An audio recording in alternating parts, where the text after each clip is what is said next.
بسم اللہ الرحمن الرحیم، السلام علیکم۔ میں ہوں محمد عثمان اور آپ دیکھ رہے ہیں پروگرام حرف راز، اور یہ مقبول جان کے ساتھ پروگرام شروع کرنے سے پہلے آپ تمام سب کو عید مبارک، بہت بہت عید مبارک قبول ہو۔ اور پروگرام شروع کرنے سے پہلے ہم آج ذکر کریں گے رؤیت ہلال کا، کہ کل چاند نظر آیا، رؤیت ہلال کمیٹی نے جو ہے اناؤنس کیا اور اس کے حوالے سے کچھ شکوک و شبہات پیدا کیے گئے۔ آج بھی چاند لوگوں نے کھلی آنکھوں سے دیکھا تو فرق تو صاف ظاہر ہے، نظر آگے ہوگا، لیکن اس سے جڑی ہوئی رؤیت سے جڑی ہوئی جو مسائل ہیں، جو معاملات ہیں، ہمارا آج کا سوال یہ ہے کہ ایسے مسائل پاکستان میں ہی کیوں پیش آتے ہیں؟ پوری اسلامی دنیا میں بہت کم ایسے واقعات ہوتے ہیں کہ ہر سال چاند کا جو ہے اس کا مسئلہ متنازع بنا دیا جائے۔ اس سے شروع کرتے ہیں بات، اور ساتھ ہی ہم ذکر کریں گے امت مسلمہ کا، خاص طور پہ فلسطینی عوام کی عید آج کیسی گزری۔ اطلاعات یہ ہیں کہ 4 روز سے جاری بمباری میں 84 افراد جو ہیں وہ شہید ہو چکے ہیں اب تک۔ مسلسل جو ہے زخمیوں کی تعداد بڑھ رہی ہے، اور اس وقت تک تشویشناک حالت میں بھی جو مریض ہیں ان کی تعداد بھی بہت زیادہ ہے۔ آج ہم ذکر کریں گے کہ 2011 کی عرب بہار کے بعد سے اب عرب خزاں کا جو دور ہے یہ کس طرح ہے اور کس طرح ابتلا کا دور گزر رہا ہے۔ لیکن شروع کرتے ہیں اپنا پہلا سیگمنٹ کے، اور یہ سب کل رؤیت ہلال کمیٹی نے اناؤنس کیا چاند کا، چاہے کہ بڑی دیر سے اناؤنس کیا، رات 11:30 بج گئے، اور اس حوالے سے بڑی سوشل میڈیا پہ بھی ایک شکوک و شبہات، اور خاص طور پر اور رؤیت ہلال کمیٹی کے جو اعلان سے پہلے ایک رکن کی آڈیو لیک ہوئی، ویڈیو لیک ہوئی، جس میں انہوں نے کہا کہ جی وہ لوگوں نے سنی، لیکن جب رؤیت ہلال کمیٹی اناؤنس کر دے اس کے بعد کسی شک و شبے یا اس کے بعد نفلی روزہ قضا روزہ رکھنے کی کوئی گنجائش باقی رہتی ہے؟ گزشتہ تقریباً 25 سال سے ہم پوپل زئی صاحب کو دیکھ رہے ہیں۔ وہ ایک عید اناؤنس کرتے تھے، اور اس امت کے اوپر ایک ہوتا تھا فیصلہ کہ جب کوئی حکمران کسی بھی ریاست کے اندر ایک قضاء کا محکمہ قائم کرتے کسی معاملے کے اندر، تو پھر وہ قضاء کا محکمہ فائنل ہوتا ہے، یہ گناہ ثواب اس کے کھاتے میں چلا جاتا ہے۔ ٹھیک ہے، روزہ کھایا گیا، نہیں کھایا گیا، کس نے کھایا، کیسے کھایا، اس کے کھاتے پہ چلا جاتا ہے۔ اس لیے مفتی مجیب الرحمان صاحب کے میں مستقل کہا کہ نہیں، اگرچہ کہ میں ذاتی طور پہ سمجھتا ہوں کہ رسول اللہ صلی اللہ علیہ وسلم کی سنت کے مطابق یہ جو لڑائی ہے، یہ لڑائی دین کی نہیں ہے، نیشن سٹیٹس کی لڑائی ہے۔ اللہ تبارک و تعالیٰ کا چاند جو ہے اس پوری کائنات پہ ایک ہی ہے، اور 24 کبھی آپ ایسا ہوا آج تک عثمان صاحب کہ آپ نے منگل کے دن کی نماز جو ہے وہ امریکہ میں بدھ والے دن پڑھی ہو؟ 24 گھنٹے کا سرکل ہے، 24 گھنٹے 24.5 منٹ بھی نہیں ہو سکتا کہ ایک نماز جو ہے وہ اگلے دن چلی جائے۔ چاند کا بھی سرکل یہی ہے، اسی حساب سے وہ دن چلتے ہیں، سارا کچھ چلتے ہیں۔ مائیکل جیکسن کی فیونرل کی تقریب ہو، کسی جگہ فٹ بال کا فائنل ہو، کسی جگہ پہ کورونیشن ہو جو اس کی ہو بادشاہ کی، یا ابھی لیڈی ڈیانا کا، سب آپ 50 سیکنڈ کے وقفے کے ساتھ پوری دنیا کو دکھا سکتے ہیں۔ صحیح۔ اگر دنیا کے اندر ایک چاند کسی جگہ نظر آتا ہے، کہیں پر بھی چاند اگر مسئلہ پہ آتا ہے، کوئی ظاہر بات ہے چاند 3 دن کی جو اماوس ہے نا چاند کی غائب ہونا جو ہے وہ پوری دنیا میں کامن ہے۔ یہ نہیں ہے کہ امریکہ میں اماوس نہیں آتی، ہر جگہ اماوس آتی ہے، وہ غائب ہوتا ہے، اس کے بعد وہ سرکل کمپلیٹ کر کے وہ 28 دن اور 13 گھنٹے اور کچھ اس کا سرکل ہوتا ہے، وہ واپس آ جاتا ہے۔ رسول اکرم صلی اللہ علیہ وسلم کی ایک حدیث ہے بڑی آپ کی، آپ صلی اللہ علیہ وسلم ایک دفعہ مسجد نبوی میں روز ایسے تو اچانک 2 اعرابی دور سے آئے، شام کا سفر پہنچے، تو انہوں نے کہا کہ یا رسول اللہ، ہم نے تو کل چاند دیکھ لیا تھا اور ہم نے عید کر لی، آج ہماری عید، آپ تو روز۔ آپ نے 2 سوال کیے، کیا تم اللہ کی اس کی وحدانیت پہ گواہی دیتے ہو، لا الہ الا اللہ؟ ہاں دیتے۔ آپ کہتے ہو اشہد ان محمد رسول اللہ؟ انہوں نے کہا ہم اشہد ان محمد، کوئی چیز نہیں، گواہی۔ آپ نے بلال سے کہا بلال اعلان کر دو روزہ توڑ دیں، روزہ توڑ دیں، اور کل ہم عید پڑھیں گے۔ اس کا مطلب یہ ہے کہ گواہی کی اتنی اہمیت ہے اسلام کے اندر۔ پھر ایک اور چیز ہے کہ اسلام کے بارے میں کئی دفعہ میں نے کہا ہے لوگوں سے کہ اسلام دنیا کا آئیڈیل ڈیولوشن کا سسٹم کا نظام بناتا ہے، جس کے اندر چھوٹی چھوٹی سٹی سٹیٹس ہیں۔ دنیا میں آج تک خوبصورت نظام کہا جاتا تھا یونان کا تھا، کہ وہاں سٹی سٹیٹس ہوتی تھی۔ حضرت عمر، حضرت ابوبکر، حضرت عثمان، حضرت علی، یہ رومن اور پرشین امپائر کو رول کرتے تھے، لیکن آپ کو کوئی بھی نشان نہیں ملے گا کہ ان کا سیکریٹریٹ کہاں تھا، صحیح، ان کا پیلس کہاں تھا۔ چلو پیرس کو چھوڑ دو, کوئی پیرافر نہیں رہتا, کوئی رامنس کا مل جاتا ہے آپ کو, اس کا پرسیپولس میں مل جاتا ہے, اس کی ٹریبیون کا سسٹم مل جاتا ہے, چائنیز کا مل جائے, یہاں کوئی نہیں رہتا. اسلام کہتا ہے کہ جو آپ کی سوشل لائف ہے نا ایک کمیونٹی کی, دیٹ از امپورٹنٹ. آپ نے ایک عید چاند دیکھا, آپ نے روزہ رکھنا شروع کر دیا. اس کے بعد آپ نے چاند دیکھا, آپ نے صبح اٹھے, آپ نے عید کی نماز پڑھی. جیسے آپ سورج غروب ہونے کے اوپر مغرب کی نماز پڑھ لے تو سورج طلوع ہونے سے پہلے اس کی فجر. بالکل صحیح. ہم نے اس کو بنا دیا ہوا ہے کرسمس کے ساتھ ملا کے, ہم نے اس کو بنا دیا یونیورسل لیول پہ. یونیورسل ہے تو پھر بندوبست بھی یونیورسل کرو, اور اگر یونیورسل نہیں ہے تو پھر لوکلائز کر دو جیسے. اور اس کو مسجد کے ساتھ کبھی ایسا ہوا ہے کہ آپ نے پوچھا تو نے 7:05 پہ نماز پڑھی تھی اور تو نے 7:25 پہ پڑھی تھی, اور تو وہ کہتے ہیں بھائی میرا چاند سورج اس میں غروب ہوا تھا, میں نے پڑھی. اب یہ جو ایشو ہوا ہے اس میں جو کل کا سیکھنے کی سبق یہ ہے, اور وہ عمران خان صاحب کو خاص طور پہ سیکھنے کی بات ہے کہ خان صاحب کچھ وزیر ایسے ہیں جو آپ کو لے ڈوبیں گے. فواد چودھری صاحب کو اس مسئلے میں آنا ہی نہیں چاہیے تھا. یہ جو فکرہ, وہ تو ان کے اپنے وزراء نے بھی کہا رات کو, یہ جو فکرہ ہے کہ تم سعودی عرب کے ساتھ عید مناؤ, شوق ہے منانے کا تو ان کے ساتھ منا لیں. اب میں اس کو آپ چھوٹی سی بتاؤں آپ کو, میں بلوچستان میں پوسٹڈ رہا ہوں. تفتان ایسی جگہ ہے جہاں بہت کھلا آسمان ہوتا ہے, اور ہوتا یہ تھا کہ تفتان کے اس طرف ہم ہوتے تھے اور تفتان کے دوسرے پر کوئی سفید ہے وہاں ایرانی ہوتے تھے. اب ایران میں چاند نظر آ رہا ہو اگر زیدان کے علاقے میں, تو یہاں آٹومیٹکلی کہیں نہ کسی کونے پہ نظر آئے گا نا آپ کو. اسی طرح پسنی جو ہے اس کا اور چہابار کا کوئی 2 کلومیٹر کا بیچ کا راستہ ہے اس میں, تو وہاں بھی تو نظر آئے گا. اگر ایک پسنی کا بندہ ریموٹ ایریا کے اندر بیٹھ کے, جو کہ تذکرۃ الشہود پہ پورا اترتا ہے, وہ گواہی دے. ہوتا کیا تھا گزشتہ 25-30 سالوں سے ایک تصور بنا لیا گیا تھا جو لوگ چیختے تھے کہ بھئی ہماری چاہتوں کو تم مانتے ہی نہیں ہو. اچھا, وہ مفتی منیب صاحب کا بیسک یہ تھا کہ ویریفائیبل نہیں ہے, دور ہیں, ہم ان کو جانتے نہیں ہیں, ہم کو سمجھتے نہیں ہیں. میں خود ایک زمانے میں جب کوئٹہ میں ہوتا تھا تو ہم جب چاہتے آتی تھے, ہم کہتے کہ آپ کہاں سے ہیں, اس کو فون ہوتا تھا, تو اب میں کہتے ہیں کسی عالم کو بلاؤ, کسی مولوی کو بلاؤ, وہ فون پہ آ کے اس کی, لیکن فون پہ بھی وہ کہتے شہادت نہیں ہوتی.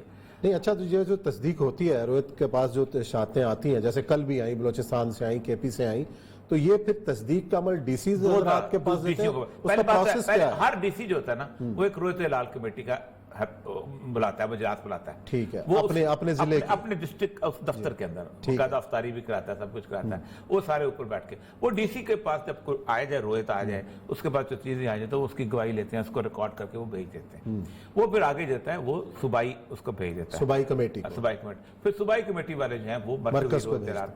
ہوتا کیا ہے کہ مرکزی رویت ہلال کمیٹی کچھ لوگوں کی جگہ پہ مان لیتی ہے, کچھ جگہ کہتے ہیں ہم پرسنل ویریفیکیشن, وہ بڑا مسئلہ بن جاتا ہے. اچھا, آپ دیکھیں, ہم بچپن میں, یہ آج نئی بات نہیں ہے, بچپن میں ہم رات کے وقت یہی 8-10 بجے عید اناؤنس ہوتی تھی.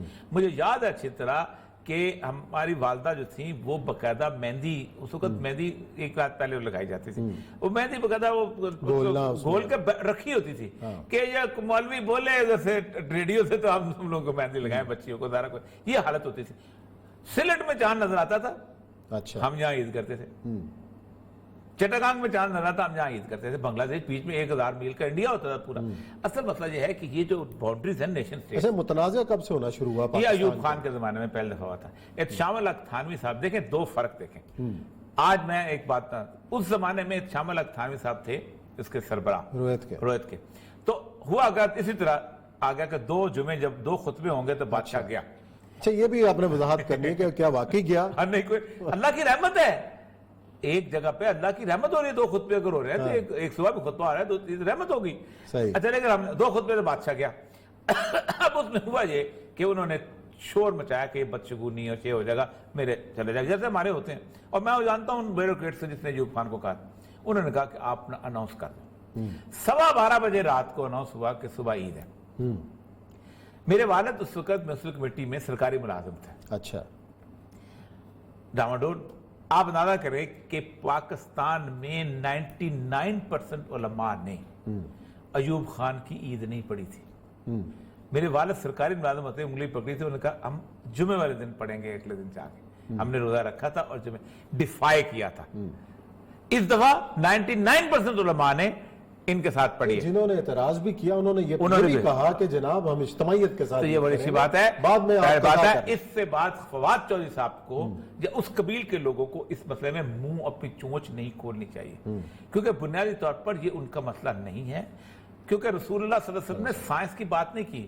آپ نے فرمایا سومو لرؤیتہ وافطروا لرؤیتہ, چاند دیکھو اور روزہ کھول لو, چاند دیکھو اور روزہ رکھو. لیکن اور مسئلہ تو یہی نا کہ جب ہم کہتے ہیں جیسے جامعۃ الرشید ہے, اس میں بڑا بہترین سسٹم ہے چاند دیکھنے کا, فلکیات کا پورا ڈپارٹمنٹ بنایا ہوا ہے. لیکن اس کے وجہ دیکھتے ضرور ہیں, دیکھتے ضرور ہیں, لیکن جب ہم سعودی عرب میں بھی آپ کو پتا ہے کہ سعودی عرب میں ایک دفعہ انہوں نے معافی مانگی تھی.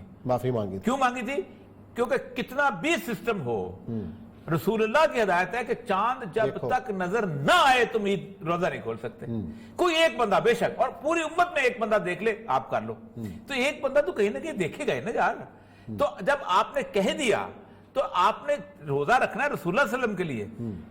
آپ نے فواد چودھری کے نہیں رکھنا, آپ نے اس کی سائنس کے نہیں رکھنا. نہ کسی سائنسدان نے قیامت کے دن مجھے بخشوانے جانا ہے وہاں پر, نہ قیامت کے دن یہ ہونا کہ میں سائنس میں پی ایچ ڈی تھا, اللہ تعالیٰ مجھے جو ہے وہ جنت میں داخل کر دے گا. میں نے تو یہ کہنا ہے کہ جو رسول اللہ صلی اللہ علیہ وسلم نے فرمایا وہ. آپ مجھے یہ بتائیے, آپ ایک کلب کے ممبر بن جاتے ہیں, اس کلب کے اندر جو کلب کی ریکوائرمنٹ ہے نا, وہ اگر یہ کہے گا کہ 2 بجے تم دوپہر کو ہائی کورٹ کے اندر سخت گرمی کے اندر کالا کوٹ پہن کے آؤ, تو میں نے کبھی اعتراض کیا ہے؟ میں کہتا ہوں یہ پت نکلتی ہے. صحیح بات. لیکن جہاں پر ہر بندے کی چونچ کھلتی ہے اور وہ, اور یہ بہت اچھا ہوا ہے. اور علماء نے جو اتحاد کر کے اور اس کے بعد باقاعدہ بیٹھ کے کیا ہے, فواد چودھری صاحب کو مستقل طور پہ مکمل طور پہ انہوں نے ایک بتا دیا ہے کہ تمہارا مسئلہ نہیں ہے یہ. تم مطلب آپ ایک امت کے اندر تفریق پیدا, بڑے لوگ ہیں تفریق پیدا, اور کم ہے جو تمہیں تفریق پیدا کرنی, اور صرف ایک خبروں میں رہنے کا ان کا بارہ چھوڑ دیں. لیکن خان صاحب کو اس پہ نوٹس لینا چاہیے کہ جو دیکھیں سائنس اینڈ ٹیکنالوجی کس کا تھا, نہیں بولا وہ شبلی صاحب نہیں بولے. اچھے باپ کا بیٹا ہے, ریزنیبل آدمی ہے, اس کو پتا ہے کہ میری ڈومین نہیں ہے اس کے اندر, یہ چیز ہی اور ہے. کل کو آپ کہیں گے جی وہ اپنا سورج جو ہے وہ فلاں ڈگری پہ اس پہ ہوتا ہے تو آپ نماز مغرب کی طرح پہلے پڑھ لیں, تو کون پڑھے گا؟ جو سورج غروب ہوتے ہیں دیکھے گا تو نماز پڑھے گا. دیکھیں ہم سائنس کی کہ میں اب اپنا بیان دیکھیں. آج سے 1 سال پہلے کہتے تھے کہ جب چاند کی برتھ ہو جائے تو آپ روزہ جو ہے وہ اپنا ختم کر, چاند ہو گئی, برتھ ہو گئی, اس کا نیکڈ آئی کی ضرورت نہیں ہے. سائنس آج ان کو نیکڈ آئی یاد آ گئی. یعنی آپ کسی جگہ تو رکو یار. آج کہتے ہیں جی نیکڈ آئی سے نظر نہیں آ سکتا, پہلے وہ برتھ پہ کہتے تھے جب ایک دفعہ برتھ ہو گئی چاند کی تو اس کا مطلب یہ ہے کہ چاند پیدا ہو گیا, اب آپ عید کر لیں. تو اپنے بیان میں بھی اختلاف ہے. تو اصل مسئلہ یہ ہے کہ یہ خان صاحب کی بنیادی تو اللہ نے فضل کیا ہے کہ بچ گئے ہیں, ورنہ جس طرح کی صورتحال تھی اور اس طرح کی جو بلٹ اپ ہو رہی تھی تو آج ہم نے اسی طرح جانا تھا. تو اگر آپ ایک آدمی گواہی دیتا ہے, خواب پسلی سے دیتا ہے, پوری امت کا گناہ اس کے کھاتے پہ جائے گا. آپ دیکھیں میں نے مثال دی کہ 2 عرابی آئے ہیں اور آپ نے روزہ توڑوا دیا ہے کہ جاؤ, تو یا تو آپ یونیورسل بن جاؤ, ایک کام کر لے OIC, کوئی اور نہ کرے, 3 آبزرویٹریاں لگا دے, ایک مراکش میں لگائے, ایک لگائے جہاں پر اپنا سینٹرل جو جگہ ہے مکہ مدینہ میں لگا دے, ایک لگائے تہران میں, اور چوتھی ملیشیا میں لگا دے. 12 ٹائم زون ہیں روس میں, صحیح ہے 12, ٹھیک ہے, ایک عید کرتے ہیں. پوری امت مسلمان میں 12 ٹائم زون ہے, ایک عید نہیں کرتے ہیں. بس یہی تو معاملہ ہے, اسی لیے تو مار پڑ رہی ہے. اور یہ صاحب پر یہ مار کیوں پڑ رہی ہے, اس کی ریزنز کیا ہے, تو بریک کے بعد ہم تفصیلی جائزہ لیں گے. وہ جو عرب بہار سے عرب خزاں تک کا جو دور ہے اس کی وجوہات کیا ہیں اور آج امت کس حال میں ہے, اس کا جائزہ لیں گے بریک کے بعد.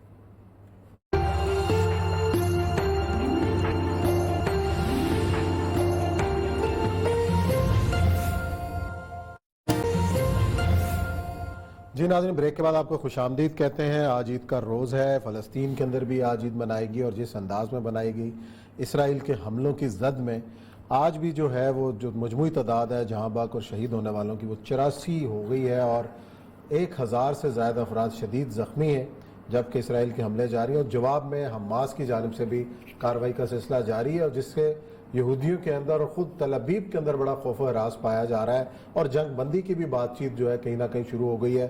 لیکن آج سب سے بڑا بیان جو آیا وہ امریکی صدر جو بائیڈن کا آیا، جس میں انہوں نے دو ٹوک انداز میں کہا کہ اسرائیل کو اپنے دفاع کا حق حاصل ہے، لیکن فلسطینیوں کے حق کی بات انہوں نے گول کر دی. اور یہ سب ہمیشہ کی طرح امریکہ ساتھ کھڑا ہوا اسرائیل کے، اور جو کچھ بھی ہو رہا ہے عثمان صاحب دیکھیں، دو چیزیں جو ہے میں پوری امت پہ اور پورے مسلمانوں پہ واضح کرنا چاہتا ہوں جو بہت ضروری تھا. اس سے پہلے کہ ہم عرب اسپرنگ کی بات کریں، ہر ملک کی ایک اپنی غرض و قائد ہوتی ہے، اس کی بنیاد ہوتی ہے کہ کیوں ہے. پاکستان کی بنیاد یہ تھی کہ ہم یہاں پر رہتے تھے، صدیوں سے یہاں رہ رہے تھے، ہندو یہاں پر بہت اکثریت میں تھے. انگریز کے آنے کے بعد ہندو اس کے لاڈلے ہو گئے، ہمارے لیے رہنا مشکل ہو گیا، اور ہم نے کہا کہ ہمیں ایک خطہ علیحدہ کر لینا چاہیے. ہم یہاں رہتے تھے. صحیح.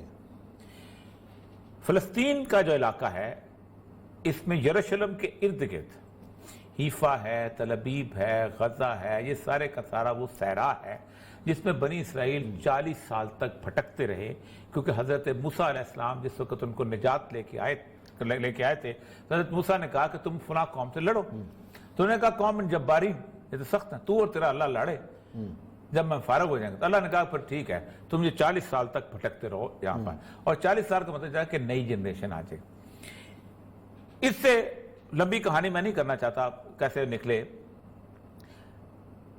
1911-12 کے آس پاس، بلکہ 1919 میں پہلا ایلیا ہوا ہے، ایک قافلہ چلتا ہے پیرس سے، جرمنی سے، لندن سے اور مختلف علاقوں سے، خاص طور پر رشیا سے، جو کہتے یہ ہیں کہ ہم اپنی اس ارض مقدسہ میں واپس جانا چاہتے ہیں.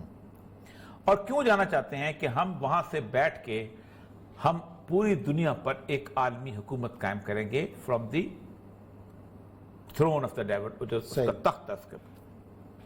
آپ یہاں لاہور میں رہتے ہیں، آپ کا ایک بہت اچھا گھر ہے، آپ کو یہاں نوکری ملی ہوئی ہے، آپ زندگی اچھی گزر رہی ہے، بچے خوش ہیں، والدین یہاں ہیں، سب کچھ ہے. میں آپ سے کہتا ہوں عثمان صاحب میرے ساتھ بلوچستان چلیں. نوکنڈی ایک شہر ہے جس میں 3 دن کے بعد پانی آتا ہے، ٹرین لے کے آتی ہے. سبزیاں اگر ایران سے نہ آئے تو آپ کو سبزی نہیں مل سکتی، سبزی اگا بھی نہیں سکتے وہاں پر. بلوچ جو ہے وہ سمجھتے ہیں کہ یار یہ باہر سے آ کے آباد ہو رہا ہے، وہ کسی نہ کسی دن آپ کی جان کے دشمن ہے، اور کچھ نہیں تو بم رکھتے، کچھ رستے میں مارتے، خوف زدہ. آپ کہیں گے میرا دماغ خراب ہے، میں جاؤں گا. صحیح. وہ اس حالات کے اندر وہاں سے چلے ہیں، اور باقاعدہ کہتے یہ ہیں کہ اپنے ساتھ باقاعدہ ٹرینڈ گن مین ٹرینڈ کر کے وہاں چلتے تھے، اور بندوق لے کے آتے تھے جو کہ تہہ خانوں میں رکھتے تھے. 1920 سے لے کے 1948 تک وہ باقاعدہ وہاں پر بیٹھے رہے، اور وہاں پر انہوں نے باقاعدہ ایک چھوٹے چھوٹے گاؤں آباد کیے. آباد کرنے کے بعد 1948 کے اندر وہ سارے کے سارے لوگ کہتے ہیں کہ ایک دم جب ہوا ہے تو کوئی 48,000 کی پوری ان کی فوج بن گئی، اور اچانک وہ بندوقیں لے کے باہر نکل آئے. اور 14 مئی جو کل کا دن ہے، 14 مئی کو ڈیوڈ بن گوریان نے اعلان کر دیا. جو ان کی اسمبلی تھی کینسٹ، ان میں سے کوئی ایک وہاں کا شہری نہیں تھا. سارے آسٹریا کے رہنے والے تھے، فرانس کے رہنے والے تھے، اپنا جرمنی کے رہنے والے تھے، رشیا، خاص طور پر رشیا کے رہنے والے تھے. بلکہ شروع میں تو میجر زبان ہی رشیا ہوتی تھی، ان کے رشین ہوتی تھی. بولیے یہ کیوں آئے تھے؟ کس سے لڑنے آئے تھے؟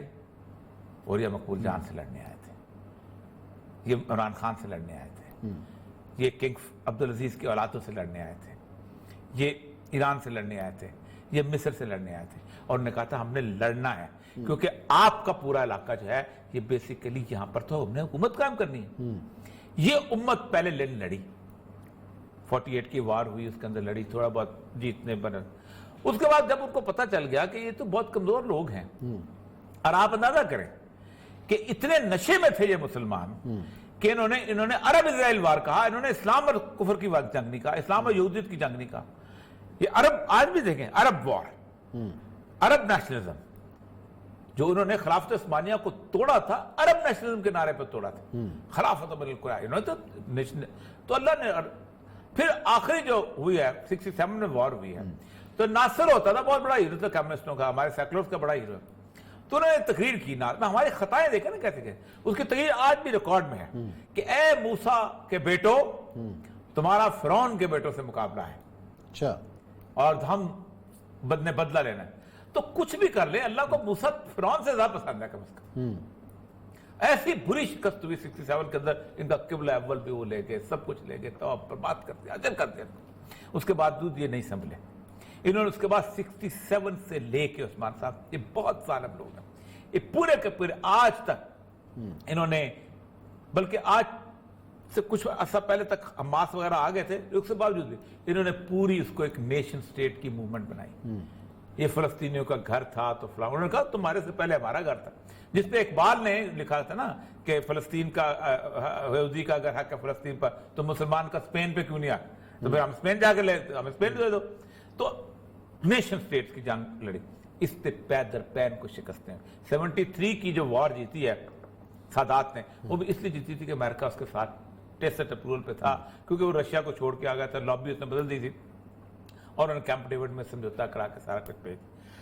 اب ان کا معاملہ اور مسلم امہ کا معاملہ یہ ہے کہ وہ تو آئے ہیں لڑنے، ہم کہتے ہیں پیسفل کوزسٹنس، بھائی پیسفل کوزسٹنس تو جاؤ اپنے اپنے گھر سنبھالو جا کے، وہاں تمہاری جائیدادیں وہاں ہیں، آج بھی جو اکانومی ہے اسرائیل کی، یہ فنڈڈ اکانومی ہے۔ مطلب لاس ویگس کے اندر 3 بڑے کسینو ہیں کہ جس میں سے پیسے کمائے جاتے ہیں اور اس کے بعد یہاں پر فنڈ میں بھیجے جاتے ہیں۔ میں بروکلین میں جیوز کے بڑے بڑے جیوز سے کچھ ملا، انہوں نے کہا جی میں جب یہ گرین ہو رہا تھا تو میں نے پیسے دیتا تھا، اور اس میں بہت سارے پودے میرے، وہاں سے پیسے آتے ہیں، دنیا کے ہر جگہ سے آتے ہیں، ساری منی لانڈرنگ وہاں ہوتی ہے کرتے۔ اس حالات کے اندر اسرائیل نے اپنا پلان بنایا، صحیح کمپلیٹ، اس نے پوری دنیا کو اپنے ساتھ ملایا۔ امریکہ کے اندر nobody can win without you media and without you money. Henry Clinton نے جس وقت یہ مسئلہ ہوا تھا نا کلنٹن والا، تو واحد عورت ہے اپنے خامد کے ساتھ کھڑی ہو گئی تھی، تو اس نے کہا تھا کہ it is a right wing conspiracy against us. تو رائٹ ونگ جو ہے ایک سافٹ ورڈ ہے جیوز کا، تو بنی البات کے دفتر میں لا کے اس کو گھٹنوں کے اوپر کھڑا کر کے رکوع پہ، تو اسے معافی منگوائی گئی تھی ہینری کلنٹن سے، اور اس نے مجھے خود جہاں پر بتایا ہو یس میں 45 منٹ جب وہ گفتگو کرتے تو میں نے سے کہا کہ یہ تم دوبارہ سینٹر کیسے ہو گئی؟ تو اس نے کہا کہ اس وقت چونکہ اوپن ہے بالکل سارے کا سارا تو سنا نہیں جا سکتا، تو میں تو بتا رہا ہوں کہ گھٹنوں کے اوپر کھڑے ہو کر مجھے کہا تھا کہ آئی اپالوجائز، میرا جو اسٹیٹمنٹ، اس حد تک اسٹرانگ لوگ ہیں۔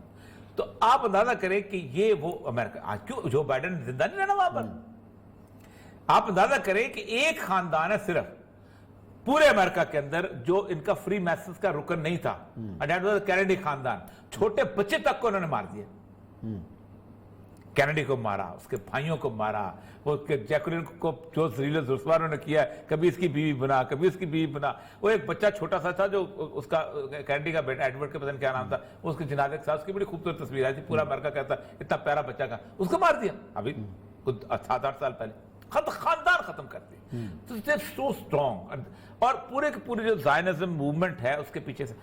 اب عرب اسپرنگ کی آپ بات کرتے ہیں، 2010 17 دسمبر میں انہوں نے شروع کروائی۔ کیوں؟ بنیادی طور پر عثمان صاحب ہمارے ہاں ایک 3-4 لفظ ہیں، یہ ملک ٹھیک ٹھاک چل رہا ہوتا ہے نا، اکنامک پراسپیرٹی پہ، جیسے ایوب خان کا چل رہا تھا، تو اچانک ہمارے نا اندر نا دانشوروں کو وہ جمہوریت کا ٹیکہ لگاتے ہیں، انسانی حقوق نہیں ہے، جمہوریت نہیں ہے۔ مطلب قذافی کے بارے میں کہا جاتا ہے کہ اس سے زیادہ خوشحال اور بہترین ملک چلایا ہی نہیں جا سکتا تھا، بٹ ایوری باڈی جس کو ایکول ڈسٹریبیوٹ آف ویلتھ ہوتی تھی، فیسلٹیز کے حساب سے سارا کچھ، اس کو ٹیکہ لگایا گیا۔ یہ جمہوریت کے ٹیکے لگنے شروع ہوئے، پہلا ٹیکہ لگا 17 دسمبر کو مراکش میں، زین العابدین بن علی، پھر وہ کرپشن کی کہانیاں، وہ ریڈی والے نے خودکشی کی، اس سے وہ چلتا چلتا ایک سال کے اندر 61,000 بندے مرے، اور عرب اسپرنگ ختم ہو گئی۔ لیکن اس عرب اسپرنگ نے کیا اسرائیل کے لیے سب کچھ ہموار کر دیا جو اس کے ارد گرد تھا۔ 2003 میں انہوں نے باقاعدہ پہلی بات ہے کہ 1992 میں جو پہلی عرب وار ہوئی ہے، جو عراق وار ہوئی ہے، اس عراق وار کے اندر آپ کو پتہ ہے CNN جو ہے وہ پہلی دفعہ اس نے لائیو کوریج دی تھی، ایمبیڈڈ جرنلزم آئی تھی، اس میں انہوں نے باقاعدہ کم از کم 10 سے 12 لاکھ بچے مارے ہیں جن کو دوا نہیں پہنچی تھی۔ وہ تو اتنا بڑا، صدام کو نے بالکل ختم کر دیا تھا، اس سے باقاعدہ تاوان لیا تھا عراق کا، کویت کا، کہ تم کسے کیسے سب کو، پھر اس کے بعد دوبارہ اس کو پھر بھی نہیں چھوڑا، اتنے منتقم۔ صرف صدام کا قصور کیا تھا کہ وہ ایک دفعہ 1948 کی وار میں وہ وہاں گیا تھا، اور وہ ہی واز لیڈنگ اے کانوائے، اور انہوں نے ان کو پہچانا ہوا تھا۔ اب مسئلہ سارا یہ ہے کہ جو لوگ ہم بیٹھے ہوئے ہیں. دوسری بات پاکستان کی بات میرا خیال ہے یہ لمبا موضوع ہے, اس میں ہم بریک لیتے ہیں, بریک کے بعد اسی کو ذرا آگے بڑھاتے ہیں. یہ ناظرین بریک لیتے ہیں, بریک کے بعد یہ ایشو جو ہے وہ جاری رہے.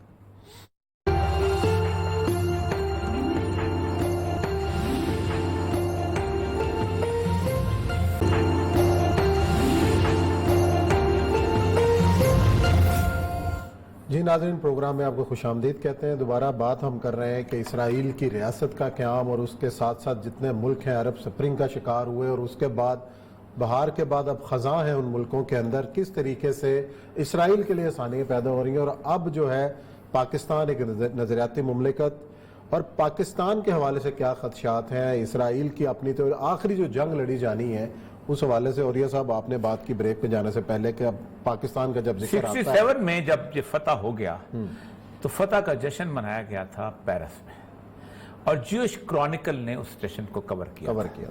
جیوش کرونیکل میں ڈیوڈ بن گوریان جو تھا, جو ان کا پہلا فتح تھا, اس کو بلایا گیا تھا خاص طور پہ. تو اس نے تقریر کرتے ہوئے اس نے کہا تھا, look, there is only one country which is our ideological equal. نظریاتی ملک ہمارا برابر میں ملک ہے کہ باقی سب خس و خاشاک ہے. باقی سعودی سعودیوں کا ہے, ایرانی ایرانیوں کا ہے, عراقی عراقیوں کا ہے. آئیڈیولوجیکل ایکول جو ہے وہ صرف ایک ملک ہے, اور وہ ہے پاکستان. صحیح. جہاں پر نظریاتی طور پر جس دن بھی اکٹھے ہو گئے لوگ تو پنجابی بلوچ پٹھان سب کو بھول جائیں گے. دوسرا سے کہا کہ ایک بات یاد رکھیں کہ ہماری جو آئیڈیل ریلیشن شپ دوستی کی بنتی ہے وہ انڈیا کے ساتھ بنتی ہے. اور اس نے کہا کہ آپ کو پتہ ہے کہ ہمارے بڑے بزرگ جو تھے 3000 سال پہلے پہلا سینوگاگ جو بنایا تھا انہوں نے وہ کیرلا میں بنایا تھا, اپنے یوز ایریا کے باہر, اور آج بھی وہ کیرلا کے اندر سب سے پرانی آبادی جو ہے کیرلا میں ہے. مسلمانوں کی وہی ہے اور جوز کی بھی ہے. تو ایک تو یہ ہے کہ ہمارے ساتھ ان کا ٹاکرا ہونا ہے, کیونکہ ان کے لیے تھریٹ ہے وہ پاکستان کا اٹامک پروگرام ہے. جہاں تک عربوں کا تعلق ہے, میں نے کل بھی آپ شاید اس میں بات کی تھی کہ ان کی بارے میں وہ کہتے ہیں کہ ان کو ہم کسی وقت جب چاہیں گے سنبھال لیں گے, کیونکہ وہ سمجھتے ہیں کہ جس جگہ پہ کسی کی فوجیں اسٹیشن ہوتی ہیں ملک اسی کا ہوتا ہے. اس وقت سعودی عرب کے اندر امریکن فورسز جو ہیں وہ اسٹیشن ہیں ایٹ لیسٹ کو 150 جگہوں پہ. بحرین میں اسٹیشن ہیں, یو اے ای میں اسٹیشن ہیں, قطر میں اسٹیشن ہیں, مسقط عمان میں اسٹیشن ہیں, عراق میں مکمل طور پہ اسٹیشن ہیں, شام کے اندر دیر زور میں اسٹیشن ہے, حلب میں اسٹیشن ہے, ساری جگہ. تو جہاں جس کی فوج جہاں اسٹیشن تھے ملک اسی کا ہوتا ہے. اور جو بائیڈن یہ کہتا ہے کہ امریکہ کی جو ہے اس کو سیکورٹی کہا کر, جو امریکہ کہتا ہے کہ the security of Israel is the prime responsibility of United States, تو آپ نے کیا سمجھتے ہیں کہ اس نے ایک قسم کا قبضہ کر نہیں لیا ہوا, ایک قسم کا بیسیکلی قبضہ ہے مصر سے لے کے اس تک, صرف اس کو ورچولی نہیں لے کے آئے کسی طور پر. اصل مسئلہ یہ ہے عثمان صاحب, اس عرب سپرنگ کو انہوں نے پورا ایکسپلائٹ کیا, اور اس لیول پہ ایکسپلائٹ کیا کہ مرسی بیچارہ جمہوریت میں جیت کے بھی آیا تھا. نہ تم جمہوریت مانتے ہو نہ تم ڈکٹیٹرشپ مانتے ہو. حماس جو ہے جیت کے آتی ہے اس کو اڑا دیا جاتا ہے. اس کا مطلب یہ ہے کہ جمہوریت نام کا نعرہ تم لوگوں کی بکواسیت ہے. تم صرف ہم اس ملک کو ڈسٹرب کرنے کے لیے جمہوریت کا نعرہ لگا. آپ الجزائر میں بات کر لیں نا, عباس مدنی ٹو تھرڈ سیریز سے جیتتا ہے, اور اس کو اسلامک سیلویشن فرنٹ 93. اصل مسئلہ یہی ہے کہ کسی جگہ کی اندر اس کو, اب یو اے ای کا جہاں تک تعلق ہے, آپ خود سوچیں کہ یو اے ای میں جب یہ پیسے انویسٹ کر رہے تھے تو ان کو پتا چلا کہ کون سا ایسا ملک ہے جہاں کے اس کے مقابلے میں, تو پتا چلا کہ بیروت, جہاں پتا یاشی کڈا بھی ہے, یہ وہ 1865 میں امریکن یونیورسٹی بنی تھی وہاں پر, برنارڈ کرسچنز, یہ وہ سارا کچھ. تو انہوں نے سب سے پہلے یہ کیا کہ پہلے تو بیروت تباہ کرو. اب حزب اللہ سے جب جنگ شروع ہوئی ہے تو انہوں نے حزب اللہ کو کچھ نہیں کہا, پورا بیروت اڑا کے رکھ دیا. ہر پل وہ جو مشہور واقعہ الجزیرہ والا, اس نے یہ پل بچا ہے, یہ بچا ہے اگلے گھنٹے میں. تو یہ صحافیوں کا کردار یہ بھی کمال ہوتا ہے. اصل مسئلہ یہ عثمان کا, اب انہوں نے یہ کہا, ایک اور چیز میں بتاؤں, گزشتہ 1.5 سال سے وہ کہہ رہے ہیں کہ شروع میں ہمیں بڑی مار پڑنی ہے. اسرائیل نے خود لکھا ہے, انہوں نے کہا ہے کہ ہماری جو 4 بلڈ مون کی تھیوری ہے, یہ یوم کپور کے آس پاس اگر 4 سورج اور جو ہیں وہ اکٹھے آ جائیں تو اس کا مطلب یہ ہے کہ ہمیں ایک وقت ایسا آئے گا مار پڑے کہ ہمیں مار پڑنی ہے، لیکن اس مار میں اللہ تعالیٰ جو ہے ہمارے لیے کامیابی چھپائی ہوتی ہے۔ اس کے کہتے ہیں کہ 1492 میں جب ایزابیلا فرڈینڈ نے ہم پہ قبضہ کیا اور ہم نے بہت قتل و غارت کی، ہم کو باقاعدہ انہوں نے کرسچن بنایا، تو واسکو جو تھا، کولمبس جو تھا، اس نے امریکہ دریافت کر لیا۔ صحیح۔ اور اس کا مطلب یہ تھا کہ ہمیں ایک ایسی منزل مل گئی جس کی وجہ سے اسپین جیسے ملک جو ہے ہمارے غلام بن گئے، اور وہی یورپ جو تھا جو کبھی 2000 سال تک یہودیوں کو یہ کہتا تھا کہ تم اس گلی سے نہیں نکلو گے جب تک تمہیں اتنی بڑی تختی نہیں پہنی ہوگی کہ میں یہودی ہوں، تم پیلے رنگ کا لباس نہیں پہنو گے، تم صرف اتنی شاپنگ کرو گے، تمہارے علاقے میں پانی نہیں ہوگا، تمہارے علاقے میں بجلی نہیں ہوگی، تمہارے علاقے میں سیوریج نہیں ہوگا، تمہیں پڑھنے نہیں دیا جائے گا، تم اپنے انسانوں والے نام نہیں رکھو گے، تم کوئی ڈاگ رکھتا تھا، کوئی کک۔ وہ یورپ جو ہے وہ یوں کانپتا ہے کہ کوئی کسی جگہ ویب سائٹ میں بھی ہولوکاسٹ کا نام نہ لکھ لے۔ یہ خوف ادا کیا اتنے سے، عثمان صاحب آپ تو ان کی تعداد دیکھیں کتنی ہے، اتنے سے یہودیوں نے خوف زدہ کیا ہوا ہے۔ تو انہوں نے ایک تو وہ دوبارہ اس کو وہ کہتے ہیں کہ جہاں بھی ٹریجڈی ہوگی، یہ ابھی ہم 80 بندے ہمارے شہید ہوئے لیکن راکٹ ان کے پڑھ رہے ہیں، وہ کہتے ہیں یہ ٹریجڈی ہم برداشت کریں گے کیونکہ اس ٹریجڈی کے اندر سے ٹرائمف نکلنی ہے، اس ٹریجڈی کے اندر ہم نے جیتنا ہے، اور وہ جیتنے کا معاملہ ایسے ہی ہے کہ انہوں نے اسٹیبلش کرنا ہے۔ اس سارے اس رسول اللہ صلی اللہ علیہ وسلم کی جو احادیث ہیں اور باقی چیزیں جو ہیں جو لوگ آج سے پہلے نہیں مانتے تھے، کتنے لوگ خدا کے لیے اب تو کم از کم آپ کو سوچ لیں کہ آپ نے کہا تھا ان 5 جگہوں پہ جنگ شروع ہے، کہیں اور کیوں نہیں ہو رہی جنگ؟ آپ نے کہا تھا یہ یہودی اسلام ہے کہ کیوں نہیں؟ قرآن کہتا ہے وہ جینا بکم لفیفہ، جب قیامت کا وقت قریب آئے گا میں تمہیں اکٹھا کر کے یہاں لے آؤں گا، اگر اسلام کی اتنی ہی نفی کرنی ہوتی نہ آتے جو، لیکن وہ آئے، اور جب وہ آ گئے تو حضرت عیسیٰ کا آمد وہ لمبی کہانی ہے۔ قرآن کہتا ہے ان اتم ادنا، تم اگر تم ویسے کرو گے جیسا تم نے پہلے کیا تو ہم تمہیں اور زیادہ پھر تباہ برباد کریں گے، لیکن اس سے پہلے ہماری شامت آنے والی ہے، اور یہ اس کا کوئی سوچ نہیں رہا، کوئی امت۔ اب سر اس وقت جو سینیریو بن رہا ہے حماس کا اور سارا کچھ، یہ وہ جگہ ہے جو شام کا علاقہ ہے، یہاں رسول اکرم صلی اللہ علیہ وسلم کی حدیث سے ہیں کہ یہاں پر ایک گروہ لڑتا رہے گا جہاد کا۔ آپ سے پوچھا گیا کہ آپ نے فرمایا 3 جگہ جنگیں ہوں گی، عراق میں ہوگی، یمن میں ہوگی اور شام میں ہوگی۔ صحابہ نے پوچھا یا رسول اللہ ہم کہاں جائیں؟ کہ علیکم بالشام، شام جو شام، یہ جو علاقہ شام کا ہے، فلسطین جو ہے شام کا علاقہ ہے، صحیح۔ اور یہ جو بات آپ دیکھیں، اور فرمایا کہ وہاں کبھی بھی جہاد نہیں رکے گا۔ آپ یہ دیکھیں نا کہ غزہ کا جو علاقہ ہے یہ اب گزشتہ 15 سال سے دیکھ لیں مسلسل وہ جہاد کے شروع ہی سے آپ دیکھیں ہمیشہ، اور قسمہ پرسی کے عالم میں جب ہر ایک جیل ہے لیکن پھر بھی اللہ تعالیٰ اور خود بناتے ہیں امپرووائز، کوئی ان کو سپورٹ نہیں اب کرتا۔ جو کل مناظر ہم دیکھ رہے تھے ٹیلی ویژن سکرین کے اوپر، جس طرح راکٹ وہ مار رہے ہیں، برسات کر رہے ہیں، کوئی ان کو سپورٹ نہیں کرتا، کوئی ان کو سپورٹ نہیں کرتا۔